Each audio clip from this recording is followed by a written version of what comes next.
Greetings from University of Texas in San Antonio. I'm sorry that I cannot be present at the conference, and I would also wish to thank the organizers of the conference for inviting me to be part of this important event. In this next 40 minutes or so, we will go over a number of issues with respect to system of systems and its framework on big data, and machine learning, and data analytics with some applications. And toward the end, I show you about a 3-minute video of one of the applications of machine learning for search and rescue in very urgent location. So let's go to the first slide. And my website is there, and my emails are there. If you have any questions, I'll be happy to answer them by email. Also, I will send a copy of the slides to the conference organizers. If they wish, they can put it on their website for interested people to use. So we will go with an outline of defining what is a system of system, what is autonomy, big data, data analytics, machine learning, and very briefly on cloud computing. We want to show you some applications and examples of system, working on the modeling of those systems, and looks at some applications on renewable energy, traffic flow forecasting, Alzheimer's disease classification, search and rescue, a smart grid, and so forth. And then we'll end with the conclusion. You know, since 1995, we have been connected together through the internet and what we call cyberspace. Now, system of system is generalization of that connectivity. It goes from just a virtual system of people talking to each other through the computers and respective servers to actual people, and it's essentially a cross-section of cyberspace and physical space. So system of system, SOS or CPS, cyber physical system, is already here, getting applications everywhere, from information technology to defense all the way to earth sciences, healthcare, and so forth. One of the definitions of system, which I put together back in 2005 for an IEEE conference, is an integration of a finite number of constituent systems which are independent and operatable, those are emphasized, and which are networked together for a period of time, could be a few minutes to several years, to achieve a certain higher goal. And again, the goal is to lower the cost, increase the robustness, increase reliability, and so forth. So here you have Mark Mayer's 1998 attributes of system, which you can read it for yourself. There are 4 different categories due to my colleagues, Dr. Judy Darman from MITRE Corporation. And directed one is the one which is like a command and control, is a military type of system. Acknowledged are those that the constituents are aware of each other, but they don't necessarily collaborate with each other. The next one is the collaborative. It's a full-fledged system where every member of the team collaborates with the other teams, and there is no clear basic leader in that situation.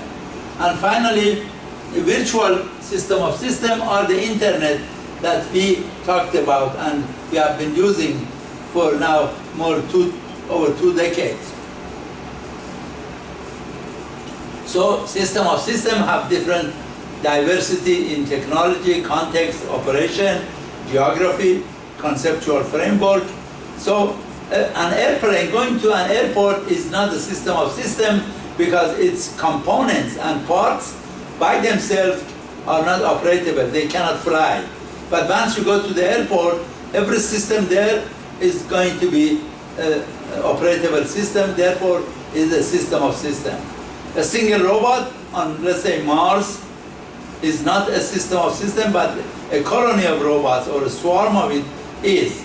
So a power plant is not a system of system. The future, a smart grid is a system of system, and so forth and so on. So what's autonomy? Autonomy is a combination of AI, some specific theory like control or mathematics or others, communication, and sensor instrumentation. And AI, some people can consider it as computational intelligence and expert system and so forth. From computational intelligence, you have neural network, deep learning, you have genetic algorithm, genetic programming, fuzzy logic, and so forth and so on. So autonomy is a state in which a system, a vehicle in a space, or an aircraft, or a device would operate on its own without any, or at least minimal, interference from the outside world. And NASA has been doing that for quite some time in their missions.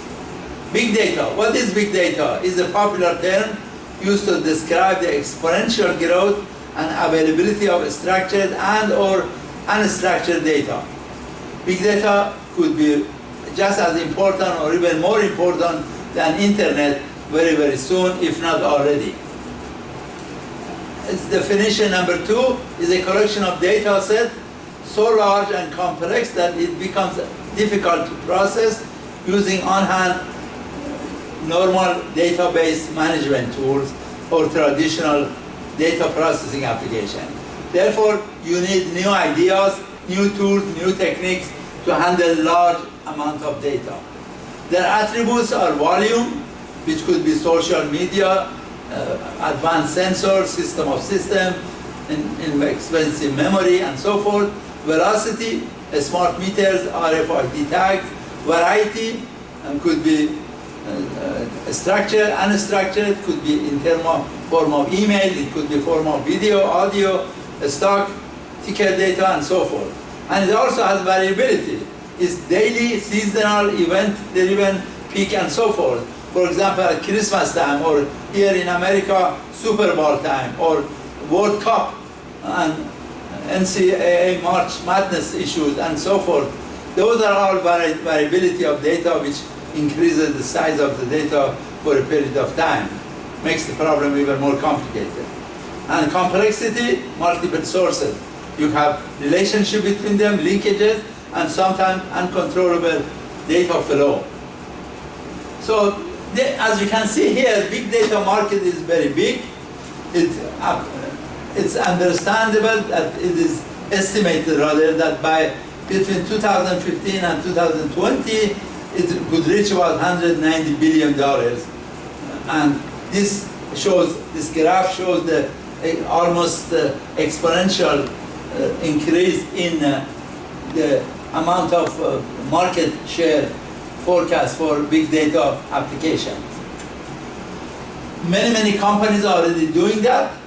You have Facebook, you have Amazon, you have Google, you have Microsoft, many other companies, and we believe that data is the new goal, as long as you know how to mine it and get the information out of it. And you are talking about zeta or terabytes, yottabytes, and huge figures for the data. And who is generating them? Your mobile devices, your phones, your internet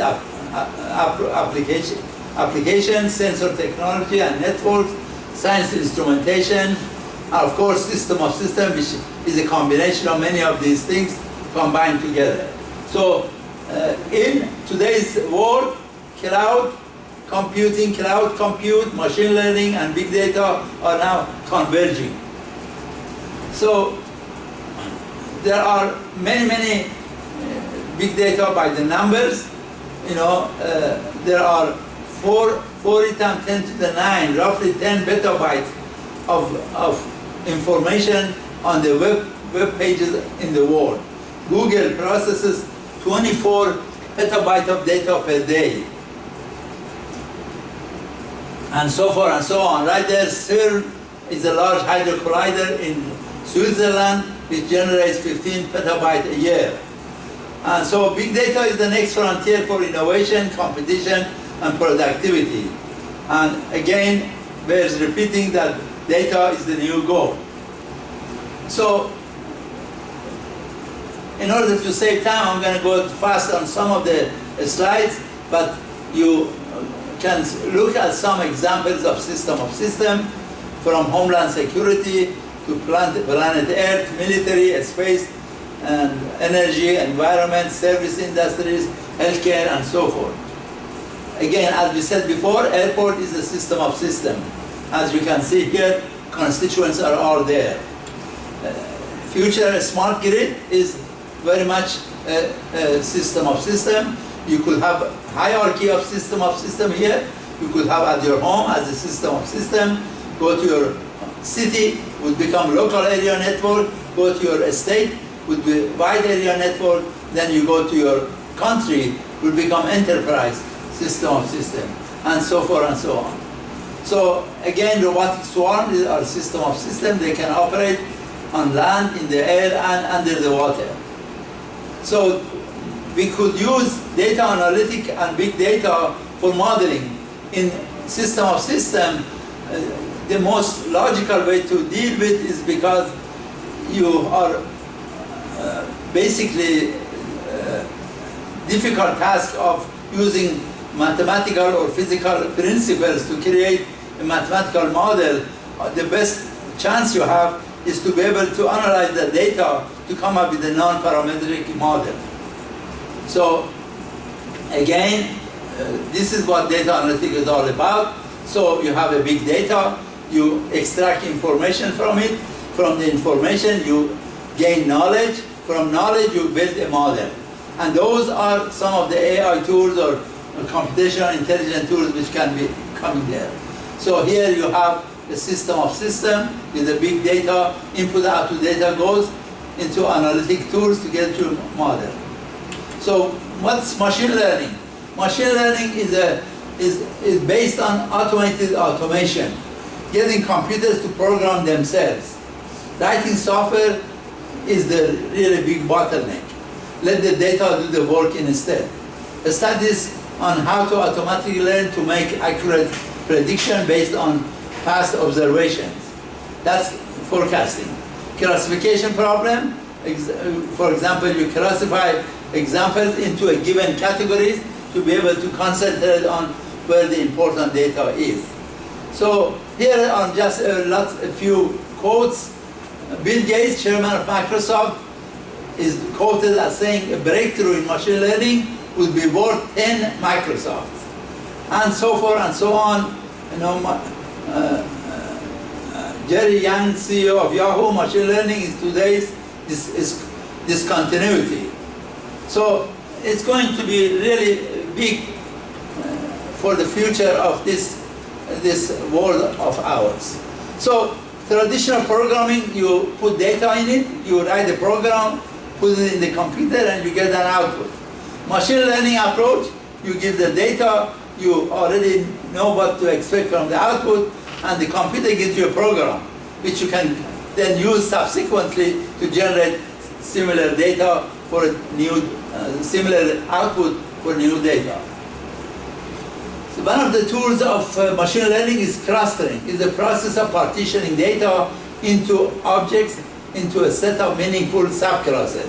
And they could be distance as a criteria, or they could be overlapping with fuzzy clustering. And here, for example, you see the temperature of the state of Texas for a period of time, which has been put into 3 different categories. Principal component analysis is another well-known established mathematical tool, which is now found its way into machine learning toolbox. And PCA was actually invented by Carl Pearson in 1901. You see his picture on the right side of the screen, and later on developed it independently in about 29 years later by Harold Gotling. Other names of PCA is in other application: discrete Kosambi Karhunen Louvre KLT in signal processing, or Hustling transform in multivariable system. Here you can see, for example, what you do in principal component analysis is that you create, put your data into a form of a matrix, a covariance matrix.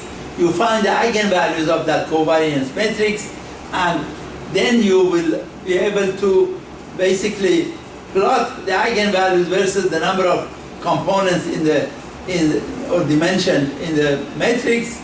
And as you can see in this chart, for one application of solar energy, which I'll show you later on, the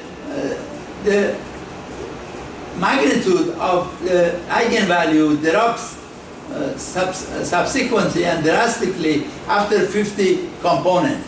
So if you have 250 components, large amount of data, you really don't have to worry too much about handling 200 of them. Only the first 50 would be enough to handle it, in this case for solar radiation. So for image processing, you can actually do that. For example, here is a barrel. You have original one on the left, and then you have the 2-component case, 4 components and 8 components. As you can see, 2 components is enough, because adding more components is not going to help you, because they are really worthless in terms of value, and the major part of it is directed toward the direction of the eigenvectors corresponding to the largest eigenvalues of the covariance matrix. Here is another picture of a crab from original to the first principal component, where you can see quite a bit. And in this case, PCA has helped you reduce the size of the data.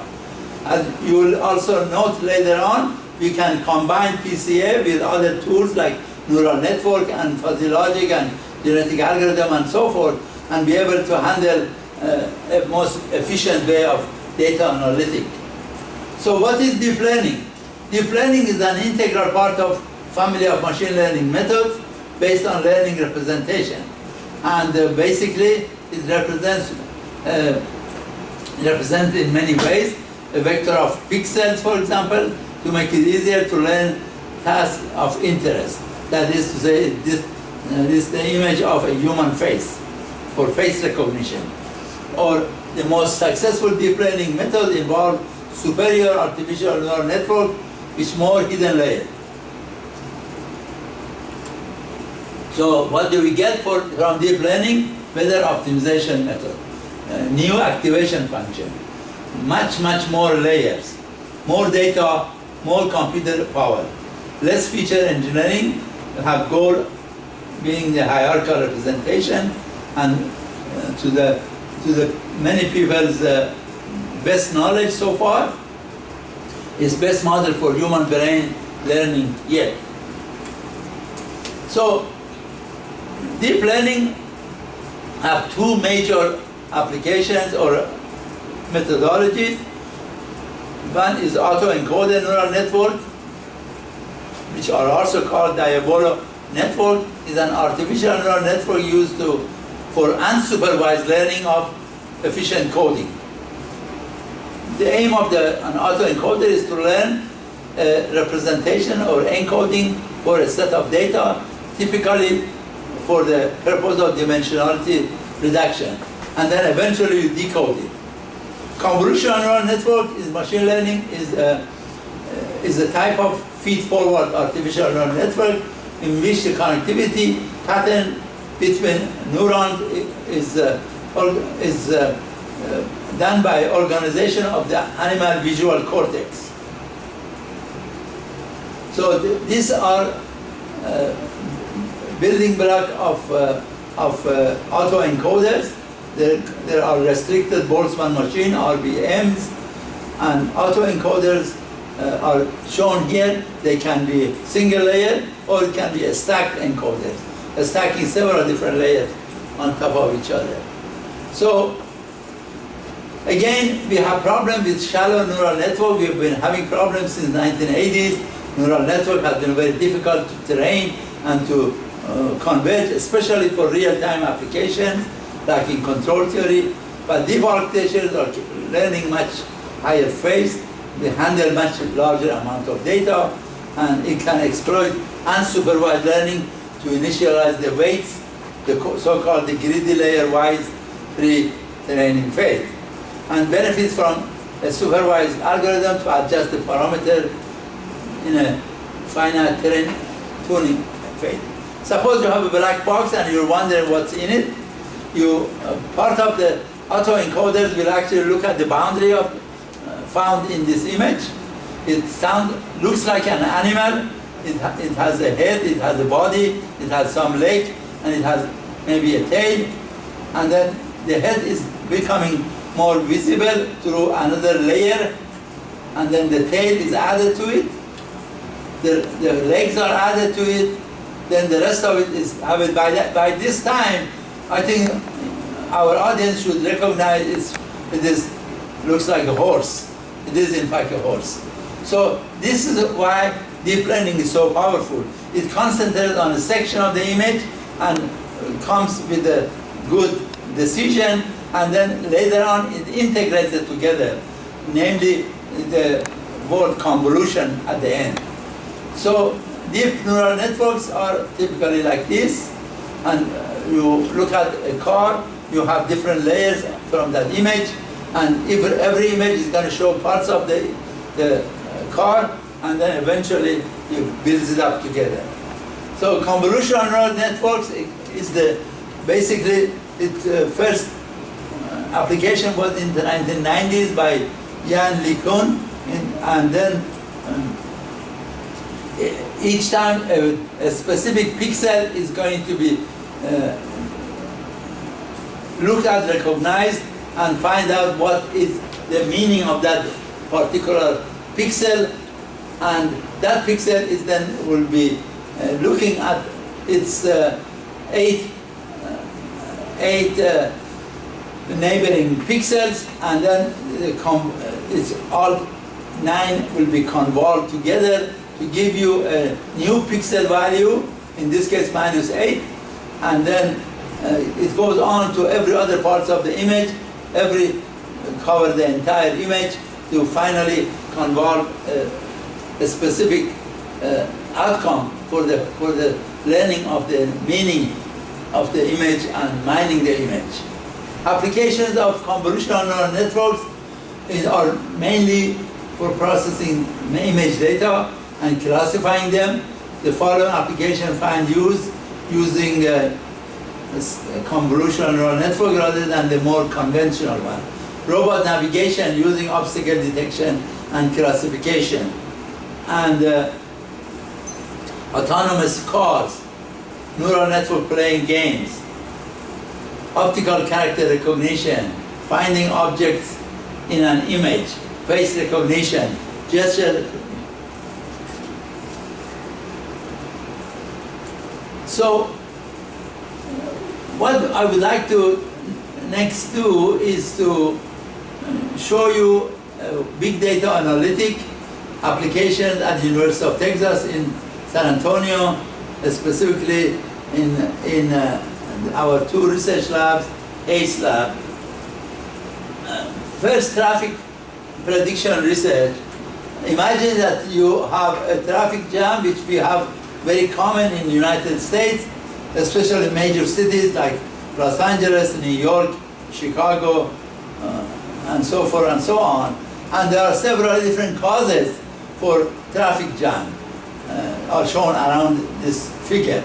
The idea is, can we use the data of this moment and analyze, use deep learning application or machine learning applications to forecast the prediction of a traffic jam let's say 20 miles further on the highway. So for that we use the actual data and sense several different data sources of a highway in the state of Minnesota in Northern America, in city of Minneapolis.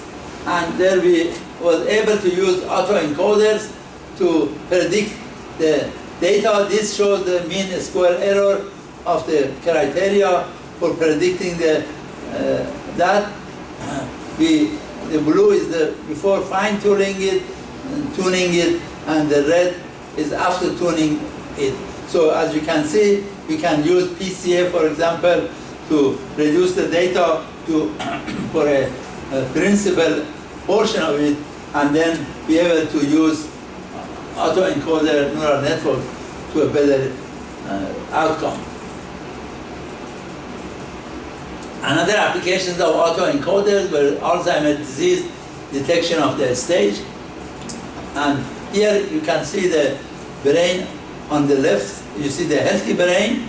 On the right, you see an advanced Alzheimer's patient's brain. You see those spots in red and in green, what has happened to them. And unfortunately, we have no cure for this disease, but it's possible to actually use several hundreds and perhaps thousands of MRI images of an actual patient to be able to predict that. And this is what we did. The study is based on the shape of statistics of region of interest, such as hippocampal area of the or the cortical volume. Voxel-based morphometry is in which voxel statistical tests are done on a group of images to identify the difference in the tissue density. And so here we have MRI scan images in a database, finding the threshold where the first image appears, extracting 7 mid-coronal slices from each image, and cropping the images to the same consistent size, and then use converting MRI images into grayscale images to vividly give us the stage of the Alzheimer's disease. Here is the cyber physical systems search and rescue mission.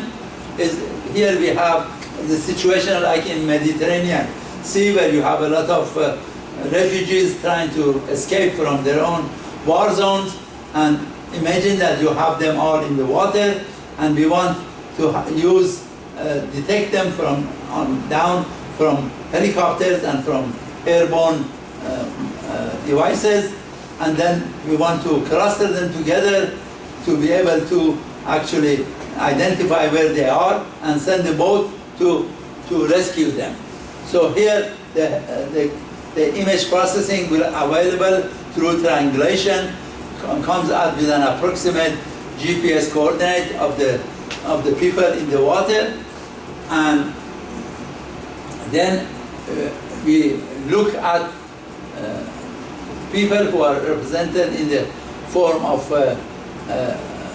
blue, green dots, and the blue triangles are the basically clusters that we would like to cluster them around that. And in here you have two sets of clusters. The small circles or elliptical shapes are small clusters. The big one, the big red ones are meta clusters. Depending on how many rescue vehicles you have, you can have the same number of meta clusters. In this case, we have 5 boats, let's say, and now you have 5 meta clusters. And if you do clustering with respect to fuzzy clustering, you may have those in the area of between the two elliptical areas can go either to boat number 1 or boat number 2, for example. And you could even see some which could go into more than one boat, more than 2 boats, for example. So what we did first is to purchase some robots and make them printed their housing, make them look like an actual boat. We put AR tags on them, we put a camera in front, and be able to watch them from the air, from the ceiling of the laboratory, and then use their own camera location, and then use traveling salesman problem to actually move them around to reach that area. This shows the traveling salesman algorithm going from the location of the boat to the location of the appropriate clustered people to be rescued. Later on, we also use the genetic algorithm in place in optimizing the traveling time of the traveling salesman problem issue. These are show some of the shots in there, and later on I'll show you in a video. Energy research, we have a small microgrid on the campus here at the University of Texas, where we have 3 sets of solar energy, and then we use the data in it for many different applications. We did data analytics. We have some bad amount of data in those red values, and the predicted one are the black one. This is the PCA application. You saw that diagram before, and you see some error of the global horizontal irradiance of solar energy. And we use wind energy, and here is the predicted and actual wind energy. And I want to, toward the end of my talk, refer especially young people in the audience to go to this website, download 11 of my books, 12 of the books. One of them is in French, the other 11 is English. The one in Chinese or Mandarin is not available. You have to get it from the publisher in Beijing. So, conclusion that system of systems have been with us for some time. Sooner than later, we are going to dealing with them as a matter of necessity, not choice. Data analytics is a good application for modeling. Renewable energy and many other forecasting energy are very good application of data analytics. And machine learning, big data, cloud computing are key technologies of the 21st century. At this point, I would like to show you a video.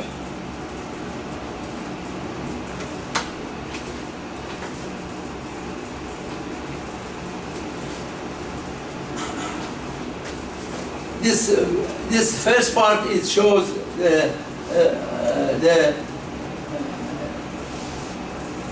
people desperate in the water, and you can see moving objects like helicopters and others to assess the situation, and then they assign the boats to go and find the desperate people looking for rescue. This is just initial testing the algorithm in robot operating system. This is an actual hardware implementation.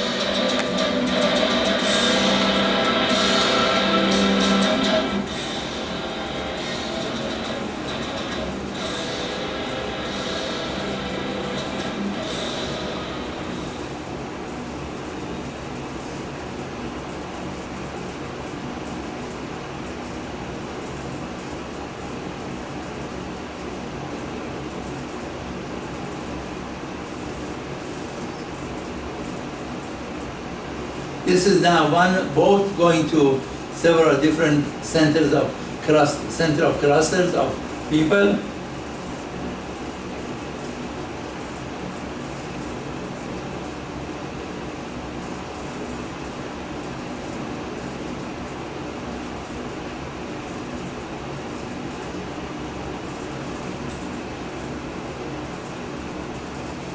And here now we have 2 boats who are going to be assigned to different clusters.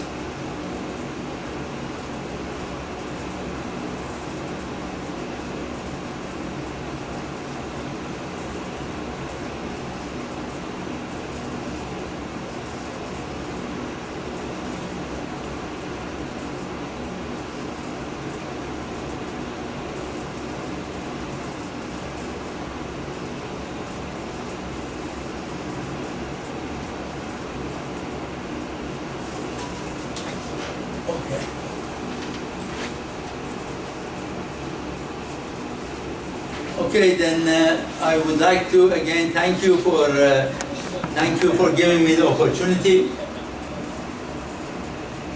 Give me the opportunity to have this chance to convey some of these results and these ideas with you.